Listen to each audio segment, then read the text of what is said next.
Datuk Ali Shukri boleh jual batu macam ni lebih 5,000 unit. Sebenarnya sebelum ni dah ada orang lain yang jual batu juga dan dia berjaya buat jualan 160 juta ringgit hanya dengan jual batu laut. Pada tahun 1975 ada seorang lelaki ni, nama dia Gary Dahl. Kerja dia adalah buat marketing. Satu malam ni Gary ni lepaklah dengan kawan-kawan dia dan kawan-kawan dia ni mengomel lah pasal nak bela binatang.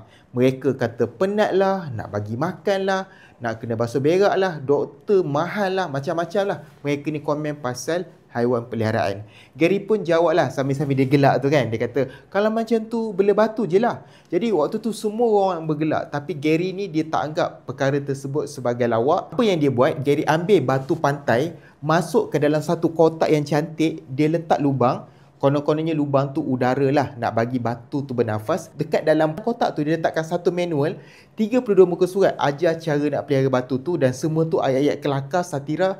Memang dia sajalah nak buat macam tu. Dan orang tahu benda ni jenaka dan itulah yang buatkan orang membeli. Harga dia tak mahal, $3.95 saja tetapi orang beli. Gary launch masa nak dekat Christmas dan dia buat sesuatu benda yang bijak lah. Jual sampai hujung tahun je.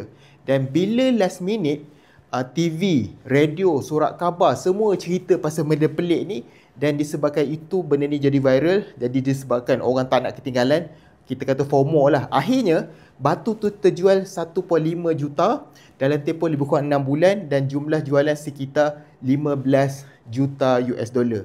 Dan semua tu hasil daripada batu pantai yang dia buat macam haiwan peliharaan. Ini adalah sebuah kisah bukan sekadar dia jual batu, tetapi kisah bagaimana manusia sanggup je nak bayar demi sebuah cerita dan pengalaman.